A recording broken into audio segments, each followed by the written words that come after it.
Okay, go for a take. Take one. Action. We are going for a take, and in today's episode, we are talking about the film Him. And in today's take, we're joined with actor and director Jess Gough. Hello. Hey, Hello. Very excited to be here. Welcome to the podcast, dude. Thank you.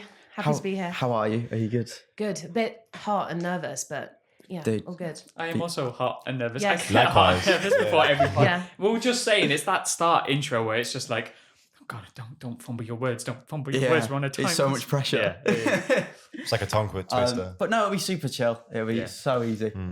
Shall we chat about him first? And then, Jess, we will go on to you. Obviously, you've got your production of PESTS coming out at the King's Arms later on this year. So we're going to move on and chat on all about that later on. Cool.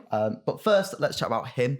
It's literally just come out, I think. Friday. It came out Friday, so it'll be out it'll be out for a week when this comes out. Yeah, sick. So it's a horror thriller produced by Jordan Peele, not directed like I thought it was at first. Really important to highlight, not directed. Yeah, so it's directed by Justin Tipping. It follows rising quarterback Cam Cade, whose career is threatened by a head injury, and he retreats to train with his idol, legendary quarterback Isaiah White, but soon finds that greatness may come at a sinister cost. It sort of blends sports drama with psychological and supernatural horror. What did we all think of it? I think I had a different opinion to you guys. I haven't got a vibe check from you in terms of the film yet. So. Yeah. Well, do you know, it's quite funny. I missed the first part of the film because they sent me to the wrong cinema screen and I ended up walking into the Taylor Swift Oh my god. This seems interesting. I didn't know Taylor was in this. They took one look at me and thought, Taylor Swift movie. Send her in there. What was that? Because I was really confused when I saw the posters. Was it like an actual video or was it? Yeah, I think it's like because she's done her new album. It's like a launch release video. But I walked in and she was on the screen. I thought it was a trailer, but the film had already started. And I was like with my camera, like trying to find my seat, and then my seat didn't exist. And then I was like, oh my God, I'm in the wrong screening. How embarrassing. And the guy didn't even look at my ticket. He just went, all right, yeah, screen 13, and then just sent me in. Taylor Swift. Typecasted. That's a Swiftie if ever I saw Yeah. I'm not a Swiftie. I'd be a and I want that fan, Back to jury or back whatever. to jury, absolutely. Cool, got you. So at what point in the film, there'll be loads of spoilers about the film, free open discussion. So yeah, what point did you come in? I came in literally, I must have missed like the first 30 seconds. Like it's not that big of a deal. It was like when the little boys, when the young version of him is kind of watching it. Fine. I quite enjoyed it, to be honest with you. I thought it was silly, and I thought the soundscape and like the sounds and the music was gorgeous, and some of the cinematography was great. There's definitely like gaps in the storyline, but for a horror film, I don't know, it was like cheesy and kind of like something that I feel like there's something in it for everyone. So I quite enjoed it, to be honest. I think I gave it like a 3 on Letterboxd. Decent. Yeah. It's decent. Okay. Yeah. Okay, Matt. No. I think I want to look at this one because I know roughly where this is going. You first. We're going to be fighting the uphill struggle. Yes, It'll be like this side versus that side. Well, to be honest, I'm not gonna lie. I saw the trailer of the film and I thought, I don't know if I was gonna enjoy this film. So when I went into it, I was like, okay, we're watching it for the podcast. Would I have seen it otherwise? I don't know. Maybe I would have been one of those films where like, oh well, I've not seen anything today, so I'll go and watch it. But I don't know. I watched it and I enjoyed aspects of it. I liked, like you were saying, the cinematography. I thought the shots were really clean and they had like elements of the film which were really nice. But I felt like I didn't quite understand where it was going because they felt like loads of different plots, and I feel like the fundamental of a story is a beginning, a middle, and an end. And it felt like there was a beginning and a middle, but no end. And I was like, oh, because I was expecting there to be some sort of like wrap it up at a moment, but there wasn't. It went from being really like detailed to feeling really, in a way, rushed. And I know obviously it wouldn't have been, but I just couldn't really connect with the film. What about you, Ollie? So it felt. I saw your take at the end was just like, I didn't like it. Literally, I didn't like him. It felt like the Substance meets Get Out meets Creed. Yes. But without ever breaking any new ground. It was stuff that we've seen before. I feel like we've all gotten very used to Jordan Peele sort of bringing something new or flipping something on its head and doing a lot of like genre subversion or like just bringing a new element to something that we've seen before. As this time, it was missing. And maybe that's sort of on me for going in thinking that he directed it when he obviously didn't, and he just produced it. But it felt like he just wasn't. His signature wasn't on it at all. Cam's character never fully lands. The symbolism was just obvious, and the horror felt heavy-handed. It was just a bit of a letdown. I expect more from Jordan Peele, to be honest. I love him. I love all of his other work. Really enjoyed Nope. Really like Get Out. Really really respect him. But this time, I just was like, Yeah. But do you feel like that's on Jordan Peele's shoulders, or I don't know? I mean, he didn't direct it. He was gives a producer. opportunities to like actors and creators of color. Yeah. And that's kind of like his running thing throughout his film. So I think him producing it was being able to like give money to directors and actors who might not be able to get that money in the first place. So that kind of fits in with his genre. But I get you that it didn't like meet his style. Yeah, and like it felt too safe for him. Yeah. I feel like you could, especially as a producer, you can push that story further. You can encourage the writer and encourage the director to be like, just give it something more and see where it goes. I just feel like it wasn't there. Yeah. But like you've all said, the cinematography was gorgeous, sound was gorgeous. Like the technical aspects of the film, I loved, but just the story wise and the film as a whole, I was just like, felt a bit unsatisfied. But this is the thing. It is marketed. I don't know. I've been watching a bunch of interviews with the director, Justin Tippin. That's right. And you can hear the passion, and you can almost hear the frustration. When you like kind of look into like a Freudian slip, or like just a little like his voice getting a bit high as he's talking about the studio executives. Is this Jordan Peele or the director? The director. Right? Yeah. Justin Tipping, right? One, it's like there's like red flags going into this film. That isn't to say that it falls on Justin Tippin or any of the creatives. Sometimes that can be more like a marketing decision, more like the the higher ups and the money makers or whatever, because it just feels like it's missing a lot. There's no like coherence. There is a coherence to it, but it feels like it's missing. The tone is very uneven. It feels. Yeah, the pacing's like strange. Which there's just a lot going into it, which make me think that people higher up didn't trust the vision of the director. Now I don't know how like the business really works, but it feels like, well, one, Justin Tippin was talking about how there's not really another film like this in terms of this melding of horror elements mixed with the NFL and like American football. So going into that means that anyone making money they aren't like guaranteed like a payout. It's like a new thing, and it might not necessarily work.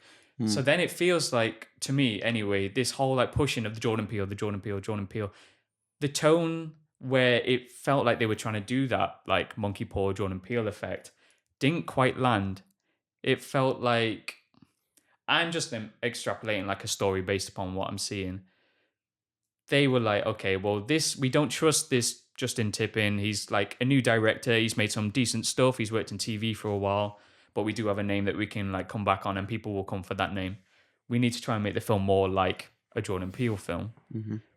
It doesn't land. It doesn't work. The elements don't come together, and it feels like the stuff just placed on top of it. But maybe that's just me being like, I'm sure the director's great at his job, because I'm listening to him and I'm like, everything he's saying is so interesting. There was all this stuff about the Native Americans and the indigenous. Yes. Like being able to like creating a football team for themselves, and then this whole like racial history going on where they weren't as big as like their sort of other white like football players. Mm-hmm. So then they had to come up with extra like tactics to be able to outsmart them. And then that's another reason why, I don't know, obviously we're not American, we don't watch NFL much. I don't know if you guys do. Like the Super Bowl. But I tried to watch the Super Bowl. Well, some of the rules that they have now come from when, like way back when those indigenous players were like beating all the white teams. Then they made these rules that said, okay, you can't do those skills and drills and tactics anymore. So they still have those rules now. Just loads of like interesting stuff that felt like it was kind of like put in and kind of like not explored at all. Well, they quoted in the film, I think Marlon Wayne said, you have to be great just to be good. Sorry, I just had a brainwave. Yeah. And that sums that up really. You have to be great to be good. I felt like the film itself, to me, the through line of it was a metaphor for how the brain works. The whole film. That's what the through line for me was. Brain how works. the brain works. Okay. So for example, Interesting. the pressure you put on yourself, the how you work and how other people work. I just noticed very like parts of the films that almost represented a different part of the psyche of the brain. There was a moment where he was in the ice bath and he was very calm and there was pain going on, but he was almost numb to it. But then there was other moments where you see the guy's face being smashed by the American football, and he's feeling that pain. But then it gets to a point of numbness where you're like, oh, now he's switched on because the pain's there. So then it goes, is pain the driving factor to make the players good? And then I'm like, well, they talked a bit about the fundamentals of being a GOAT from your childhood and from what you put in and what you use as fuel. I felt like, the film, just that through line made it clearer to understand the vision of the film, but even then it still felt foggy. So Jess, did you watch Sinners? Yes. What did you think of Sinners? I really like Sinners. Okay. I've only ever seen it once, and it's one of those films that I want to see again. Did you not like it? I had the same issue with Sinners that I've got with this. Yeah. The story has some really interesting elements, like the race element and the history of the game and everything. And in Sinners, the race divide and the era where black people could buy their freedom and things like that. But those ideas are never fully explored because they've decided to make it a horror. And the horror doesn't elevate the story. I feel like the horror could, and it could, but it just they don't. They can't. They never fully lean into it. Yeah. They're like, we want to make a film about this, but we're going to make it horror so that audiences watch it. Yeah. They're scared to commit fully, but also it's like if they committed to both of them fully, that could make a really exciting like Sinners film. did commit to the horror element. But then everything else was lost. It felt.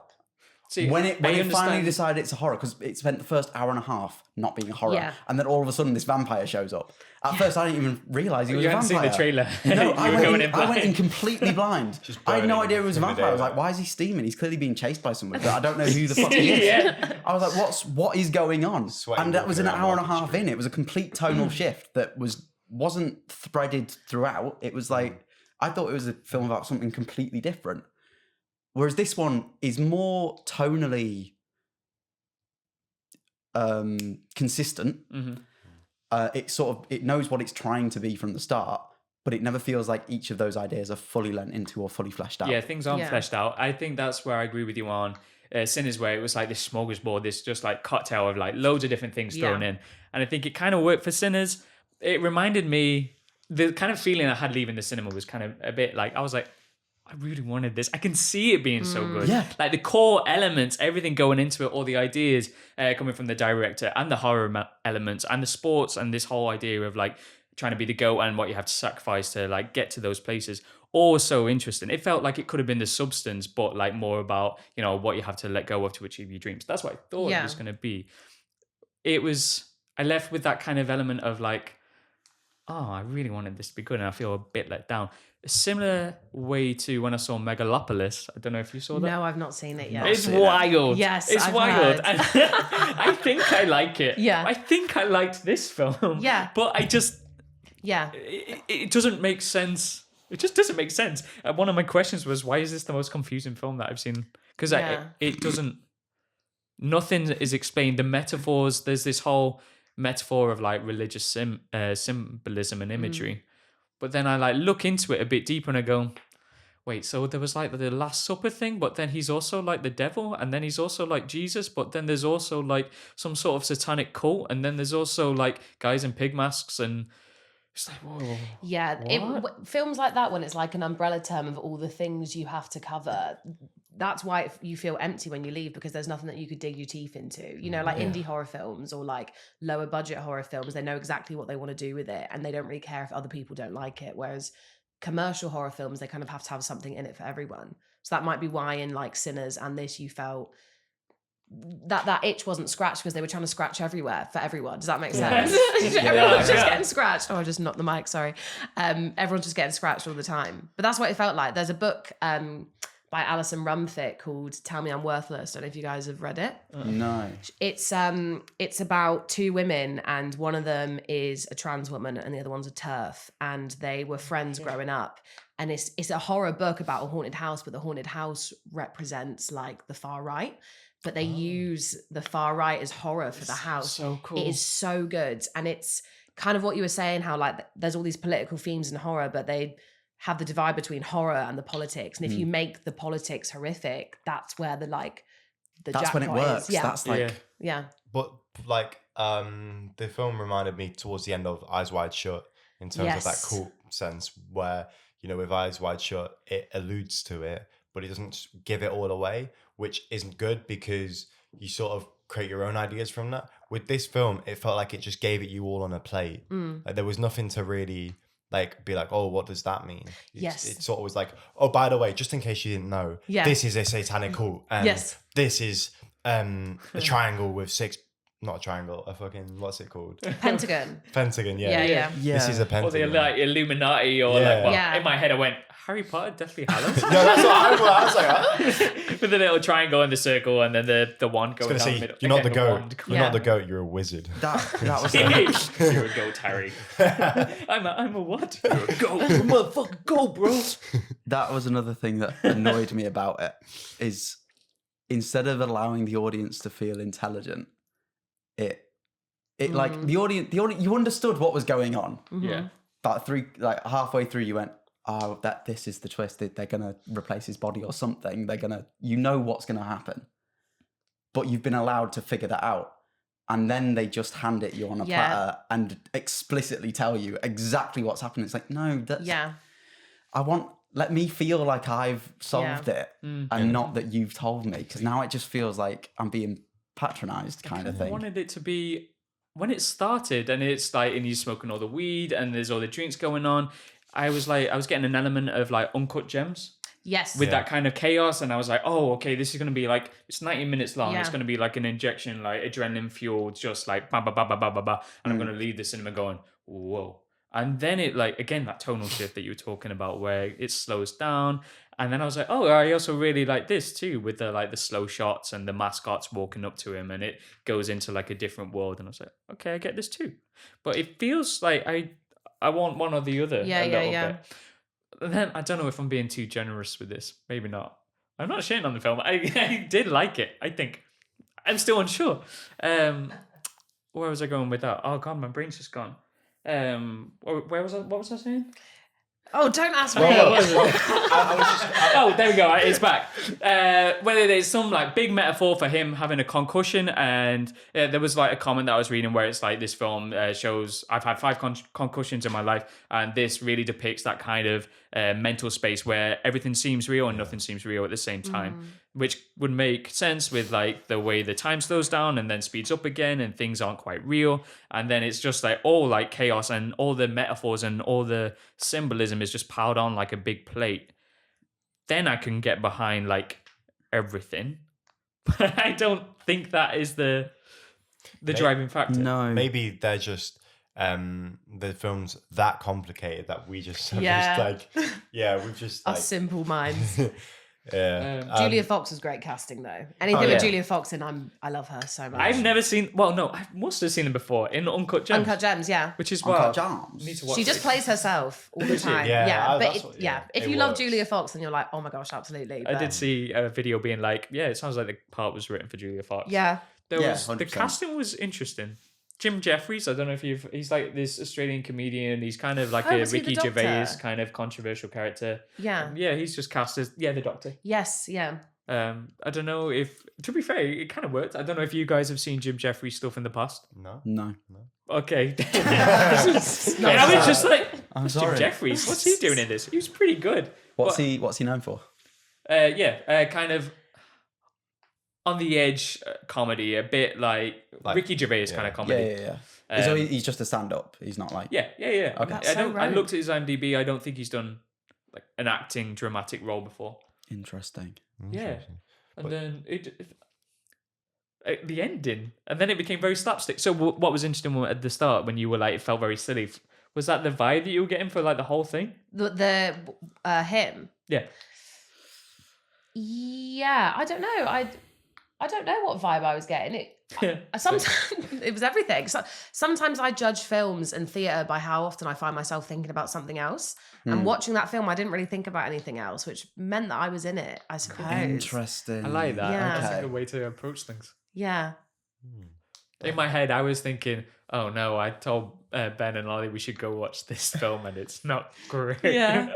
Well, my partner was like, why didn't you go and see one battle after another? I was like, why would I want to see that? And he was like, It's what? so good, to be fair. But I don't like the director. I really didn't really like don't? Licorice Pizza. Really? I haven't seen Interesting. Licorice Pizza. Wow. I was so I've not seen bored. Licorice Pizza either. But this is I the quite thing. like licorice pizza. Yeah, I don't know. I just found it really boring. And even the films are title, quite like one battle after another, I was like, that's like Chat GPT, you know? Like, I don't know. It's a bit harsh. But like, it, Go in on Paul Thomas I'm Anderson. sorry, Paul Thomas Anderson. Sorry, Paul. Please cast us in things if you fancy or like work with us. But also, yeah, his films are slow. Yeah. I feel like, have you seen There Will Be Blood? No. Phantom Thread. fuck. I've not Yes, seen I've any seen of Phantom these. Thread. I like Phantom Thread. I like Phantom Thread. Phantom Thread's really good. It's paced really well. But yeah, everything. I feel like his films shine the most when it's like watching the acting. Yeah. Boogie Story Nights wise, is it's good. okay. Huh? Boogie Nights, though. That's Oh, like I really do love good, Boogie though. Nights. Oh, Yeah. yeah. It's just We take it on all and back. off. Yeah, no, I don't take it back. Interesting to hear what you sort of, when you're judging things, Yeah. that you judge it on, like how much you're thinking about other stuff. Oh, yeah.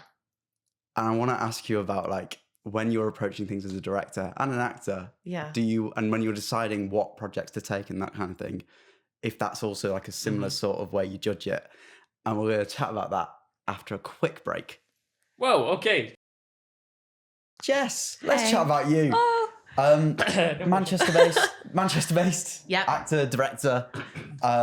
Been working as a director for how long now? Sorry. As a director, 3 years since And- graduating. Okay, and an actor for 5, 6? Since birth. Since OG. Sick. Since like probably like 4. Started Amdram because my brother was doing Amdram, my older brother. And I just wanted to be better than him. So we did Bugsy Malone together. And Is then he still acting? no. No. So you are better So than you him now. are. I am, yeah. He does have like a salaried job, and you know he like can, He's got a stable income. he has a and stable income, which I don't. So who's the real winner? But you know, I don't know. It's something that I've always known that I wanted to do, and it's just never been like a question. You know, it's just always been how can I work around that. Sick. Okay, so you never had like a key moment where you just went, yeah, this is exactly what I want to do. You literally, as soon as you did it, you were Yeah. like, yeah, this is what I'm doing now. I tried other things. Like when I was like 14, it was like time to join a club at school. And for me, it was like Army Cadets or cheerleading, which is like 2 very different clubs. And I went to cheerleading. They told me I was too fat to be a cheerleader because I was a chubby girl. But like, you know, you should never do that anyway. So then I did cadets for like 4 years. Oh, I did Army Cadets. Did It you? was a weird. It was weird. Did you get a rank? Oh no, I didn't get it right. I think I did it for like a year or something. It was fun. I It like was crawling fun. through the mud. Yeah. That was fun. Yeah. And then, you know, like you get like first aid trained, which is cool, I guess. Well, if any of Matt, us what pass are out, you we're doing? sorted. But some old shouty man just like, go crawl around in the mud. Yeah, that's pretty much it, we actually. did like orienteering and like I don't know, yeah, crawling around in mud and going for like jogs with like military equipment on and stuff like that. Did you do D of E? Yo, yeah, that. But You guys got to do DOV. They said I was too naughty to do that in high Oh. school. They said I wasn't allowed, and I wasn't even a naughty Tracks. kid. tracks. I was like, what the hell? Wow. Scanned. You can't get your. Well, what is it? Is it King Charles? My Oh, Prince Charles at my the time would have brom's given you it. Yeah, would he? Yeah. Well, clearly I didn't get it, so we should Yeah. move on because I'm very sad. Anyway, so you were saying about. I'm always interested when people say that in terms of like always knowing that they wanted to be an actor. Was it? I don't know, like instilled in you from just like watching the kind of material you're watching at the time. No, I grew up like not in a very like artistic family. Like my dad was in the army, which informed cadets actually, and then my mum is an estate agent. So, and then when my dad left the army, he like jumped from like loads of jobs. So like it was never really an artistic thing. I think I I don't know. I always knew what I wanted to do. And then like, you know, as you get older and you pick your GCSEs and then you pick your A levels, like a lot of my mates were like, oh, I don't really know what to do with myself. And I've never had that. And I understand that's like a huge privilege to be like, I've never worried about, no, I have worried, but like, I've always known what I wanted to do. I don't really know what informed it. I think Amdram, you know, like I grew up a musical theatre kid, which is like very closeted now, but like, I don't know. It was just, there was so much community to it. Yeah. Ollie's also a What's your favourite musical theatre kid. Oh, my favourite 42 Balloons, actually. I don't know that one. It's new. It's Jack Godfrey. So okay. It was recently at the Lowry and then went over to Chicago to Shakespeare Playhouse. High School Musical's good. I like that. yeah. There's actually a very good. To be fair, I think I was a closeted musical theatre kid. I put Hairspray on when I was maybe like 9 or something, and all my mates were like, "Why are we watching this film?" And I was like, "It's such Game a good changer. film. Yeah, John Travolta's amazing." Yeah. But you've like stayed in theatre as well. You primarily do theatre. You do a little bit of screen, but like I breaking into screen acting. I think I'm too expressive to be a screen actor. I won't lie. My face is just like I was like, oh my god, like whenever I do anything, and whenever I'm doing screen, they're like, just tone it back a little bit. And I'm so trying to break into screen, but haven't really cracked it yet. I did something with the BBC. Cool. A few months ago, which will be out later in the next year. But yeah, predominantly theatre. There's something. Are you about allowed it to being talk live. about it?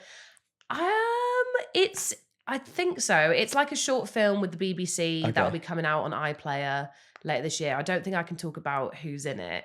I did mention it to you earlier, actually, and we were off camera. But yeah, should be cool. Sign under NDA. No. Yeah. But no, I think there's something so exciting about theatre. Do you know what I mean? You can go and watch a film and you'll watch the same film every single time. You can go and watch the same show every night and it will always be something different. And something about that like just excites me so much. Is that how you like to approach your directing style as well? An acting style where it's like, in terms of like blocking and stuff, it's all like free to just move around, or is it more like you keep the blocking, but it's just like the exchange which changes? Yeah, I read something that you're really into like Meisner games and stuff. Yes, like that. yeah. Love Meisner.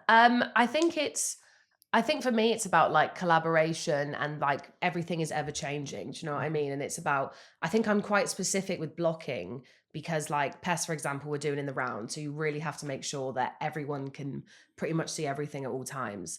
So I'm quite specific with blocking, but then I'm very much like, this can change at any point. If you want to give me an offer, give me an offer. I think a big thing for Wisteria, which is my theatre company that's doing PESTS, is like actor safety. I don't know about you guys, but like, growing up and going through this, there's been a lot of unsafe rooms that I've been in.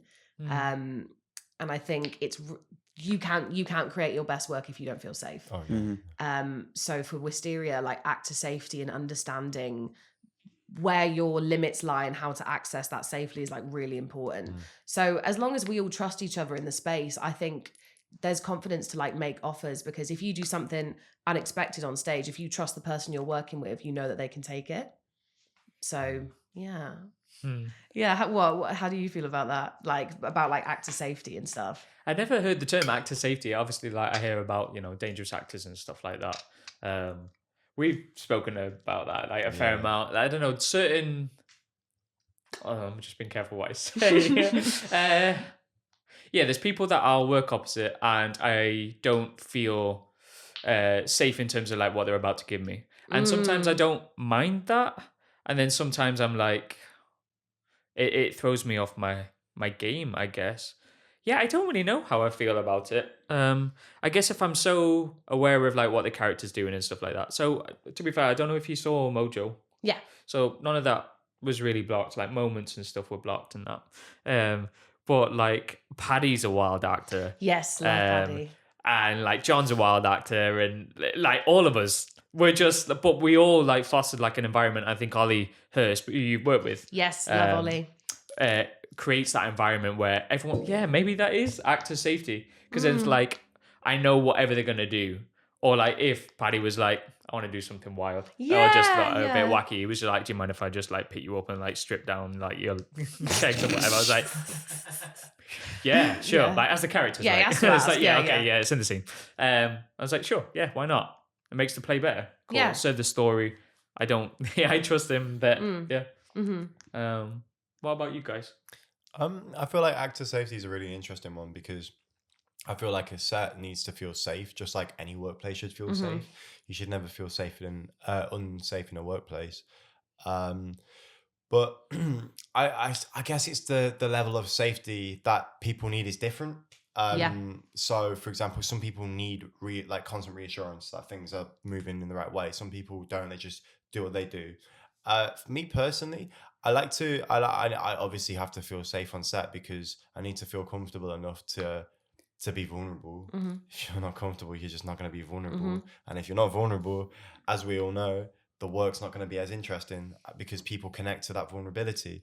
So there has to be that safeness. But I don't know, it helps me when the pressure's on, when I feel like, oh, we've got 2 takes to get it. I enjoy that because pressure is a privilege. And so sometimes I feel like I can't do my best work unless there is that pressure there in a way.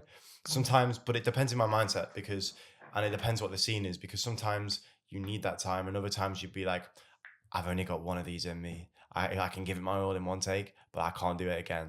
So you better get it on camera, basically. But yeah, it varies. What about you, Ollie? I agree with everything that's been said. Yeah, I can't really add that much just because it's all been said already. Yeah, I think you absolutely need a safe work environment. Yeah. Like I've done a lot of very emotional and very hard scenes. Waterloo Road is basically you crying for like 8 episodes. Yeah, it's a bit 7 ridiculous. episodes. I've You had just one done, episode you were smiling. literally just, I can't talk about actually what it is yet, but I've just finished filming a project in Spain. That's why I'm back. Way! He's back. Which is very similar, that it actually goes even deeper than Waterloo Road did, and it's like very heavy stuff. Yikes. And like the environments that were sort of fostered there was so important and so sort of communicative and open, to allow me to be open and, you know, show the rawest form of myself in front of, to be honest, like strangers, like crew members, and like even people in theatre. Like your lighting designer does not know you from Adam, like most of the time.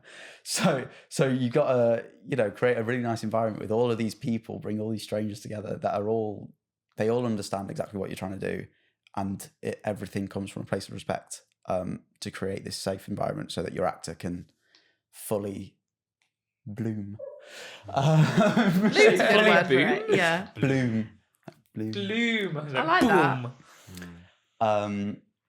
But as a director, when you're approaching a project or like deciding what project to do, how much of knowing that you want to be able to create a safe environment, and like how much of that plays into the plays that you choose, kind of thing? Like, I think one informs the other. Like Pests is about 2 sisters, and they're both heroin addicts, and one of them's just got out of prison.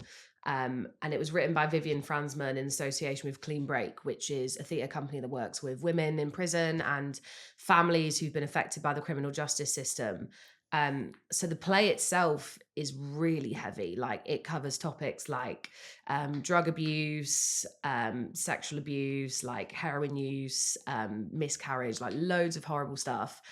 So knowing that I wanted to do that play, it was like, how do I make that safe for the actors? And then after that, the audience, because it's, I don't know, for me, theatre, like, it's all well and good seeing a play where it's like 2 people fall in love and then everything's happy at the end and they all sing a song, but like, which is all well and good every now and then. Musical theatre. Yes, literally. Those But, stories like, are worth telling sometimes. Yes. But like, I don't know, have you ever gone to see a film or theatre and like when it's over, you almost can't move because you're just like, oh my God, like that really hit me. Yeah. That's Manchester by the Sea. Yes, that's on my list You actually. I've not seen Manchester it. But like Maryland, for example, when Lucy Kirkwood wrote it and then when Sarah Everard died, she released the rights to it for everyone across the UK. And Take Back Theatre did it in, I think it was 2021. It was directed by Kate Colgrave Pope. And I watched it and I remember like everyone standing up and clapping afterwards. And I just couldn't move because I was really deeply affected by it. And that's the kind of work that I want to create. Like I want people to walk out and go like, fuck me. I couldn't breathe for like 2 minutes. 2 minutes, longer than that. Hopefully the whole play, not for 2 minutes when they're bowing. It informs the work I want to do. Like I want to do quite intense work, quite in your face, quite political, and not play it safe. So I think to be able to do that, you need to make sure people who are contributing to that work feel safe. And so with your actors, are you sitting down with them for an entire rehearsal and barely getting on your feet and just having a discussion about the work, about the material and about, you know, the environment that you want to create, and sort of getting it all out there and making sure that everybody knows where everybody's at mentally and emotionally and physically, and like what's safe, what isn't safe? Yeah, we do. So before the actors got brought on, they had the option to do like an access rider. So they sent us like how they work, any accessibility needs they need. And then at the start and end of every rehearsal, we do a check-in and we do like weather. So you talk about how you're feeling through the metaphors of weather. So it can be like, I don't know, I'm feeling quite sunny today, but there's a few rain clouds. So you can just say how you're feeling without having to say it. And then as we're rehearsing, we do like a red, amber, green system. So it's like green, we'll keep going. Amber, I'm feeling a bit tricky, just so you know. Green, let's stop, leave the room. So and because there's so many safety measures in place, it means that we can just like plow through the work. We don't need to sit down and talk about how we're feeling, because we constantly update each other with how we're feeling all the time. Nice. I thought you were going to say something. Yeah, I was like, I was trying to stifle the car.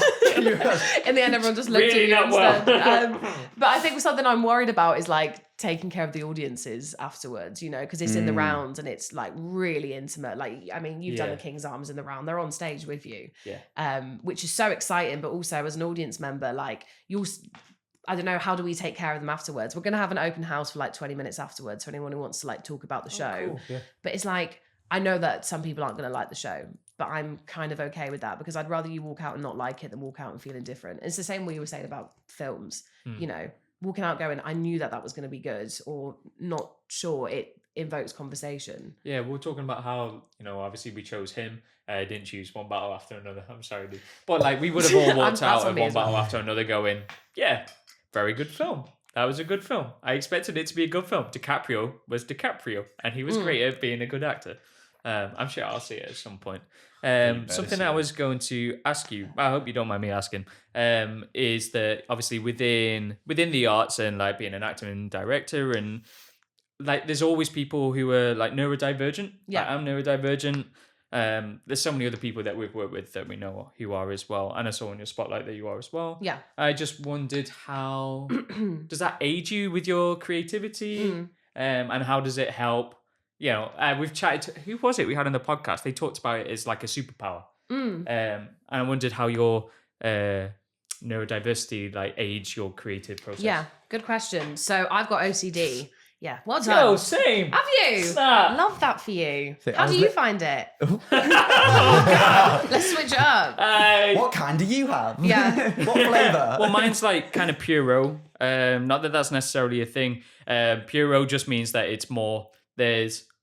OCD. There's not as much the compulsions or outward compulsions. Yeah. It's more my brain gets stuck in a loop. Like I still worry about something that happened like 15 years ago. Like it plays and it's like vivid, and sometimes when we're doing the pod or whatever, and I just go, and sometimes it'll be like an intrusive thought has come in. Like earlier when we we're filming, my brain was going, everything you're saying is bad.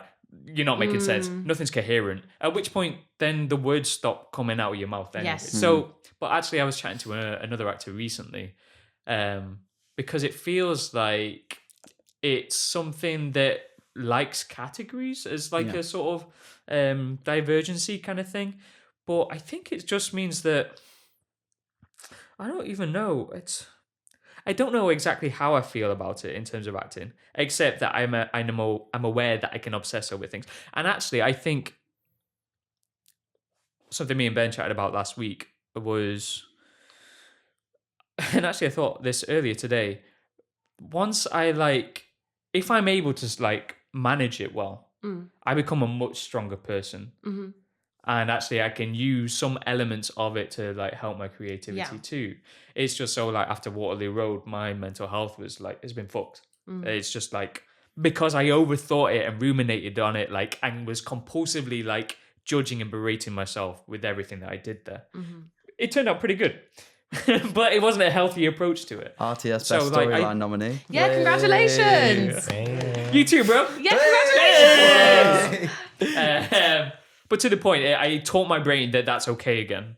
And now I'm unteaching my brain to do that. Yeah. I don't know how helpful it is, but I know that there's definitely elements of it. And sometimes the therapy around it is really helpful when it comes to acting and letting go and choosing values and not listening to the false narrator in your head. Yeah. Yeah. How does it manifest for you? Good and bad. Like, it is a superpower in the sense of like, I get shit done. Like, but then, and for all of you, it's like, have you found that like, where do you draw the line between your life and your career? Yeah. You know, at what point are you not seeing your friends and not seeing your family, or you like the person you're like romantically involved with, because you're like, no, I just need to do this, and I just need to learn this, and I just need to get that done. And for me, I find that a lot. Like, I really struggle to not do anything. Like, even right now, I constantly have to be is it moving. like a fidgety thing? Yeah, I'm sorry about It's the cool. microphone. If you can just hear me popping underneath this. It's not my bones, it's this. I just, like, days where I don't have anything on, I'll get my to-do list out. I'm like, right, do this, do this, do this, do this, do this. And I've just moved in with someone new, and she's like, are you okay? She's like, do you ever take a day off? And I'm like, I'm fine. But it's a fine line between getting shit done and overworking yourself. And sometimes with OCD, I can't find that line. It's burnout. Yeah, it's always the next thing. It's always the next thing.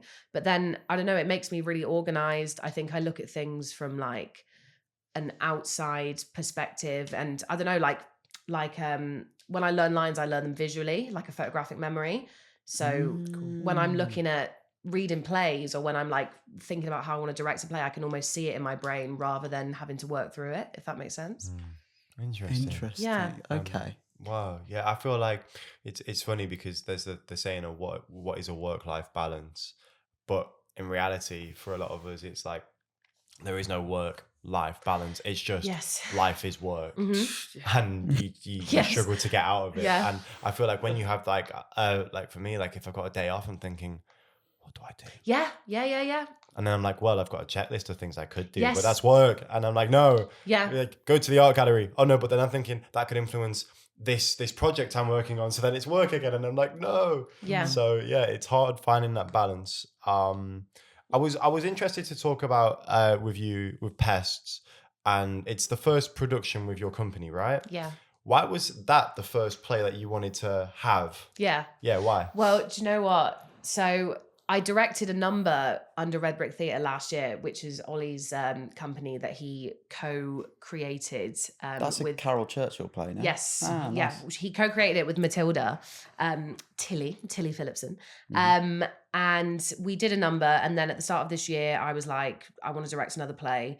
We applied for the rights for one play, got denied. I don't know if you guys have ever applied for rights for play. Brutal. They'll just say no. They won't even tell you why like they don't have them available. Horrible. Real like rejection therapy. And then the other play I wanted to do was a Dennis Kelly play. And obviously we can talk about it now, but at the time Red Brick was like, no, we're doing a Dennis Kelly play. And I was like, well, why don't we do both? And then for loads of logistical reasons we couldn't. So Ollie said, why don't you start your own theatre company? And I went, okay. And then it's just happened now. PESTS, I applied for the original rights for the other Dennis Kelly play, didn't get them. So PESTS was actually the second choice. But I don't know, I just think it's unlike anything I've ever read. It's very similar to A Clockwork Orange in the way that it's written in its own language. And the way they view violence is really romanticized and normalized in the play. And it's, I don't know, it's such a fly on the wall, like sucks you into these two girls' lives, but it's such a commentary on like the class divide in Britain. And I think, quoting one of the other actors, like the biggest war in the UK right now is still a class war. And you think about like two sisters who are both like heroin addicts and sell their bodies for sex and stuff, and you think, oh, poor them. But then you go and watch the play and there's so much joy in it. And it's really abstract as well. Like there's so much, without giving away anything, there's so much stuff that happened that is so out of this world, but it could be happening down the road. You know, we're setting it in Manchester. So it's just really abstract and beautiful, and Vivienne Franzmann has written it so gorgeously. And I think there's something in it for everyone. And I think it will hopefully be like unlike anything you've watched before. But that's a very big. And what are the dates? The dates. This is the little like the push, the promotion. Please come and watch it. The dates are 3rd to the 5th of November at the King's Arms. Please come. We'll put a link in the description. Yeah. Thank you. Yeah. Good. Thanks, Yeah, Max. that's your Yeah. job. Yeah. Appreciate it, bro. Yeah. Get down. Watch it. It'll be good. I'm gonna go. Please. 100%. Please. Yeah. Go for a take. I think I'm so happy you said that because it's literally I think I fly out a few days later. Oh! So I'm like, yes, I can watch it. Yeah, So, please come. Yeah. Please come. Okay, Sounds we're like a going. threat. We're all going. Jesus. Yeah, we'll be Yeah, there. look down the back. Come and watch the show. Come watch the show. I think that's probably time to wrap up. Any last thoughts? Any last things to say? What's your mantra? My Classic. mantra for life. What's your Life, process? yeah, Oh, Trust your process. my mantra of me or work You, or just me. you. Oh God. It can just be something at the moment that's in your brain. Live hard and fast. Hard and fast. Yo, Well, I didn't expect it to Yeah, be yeah, live pure. Live hard. Nice. Right, there's a wrap on today's episode. Like, comment, subscribe, and we'll see you for the next episode when that comes out. Peace. And that's a Don't know wrap. what it is yet.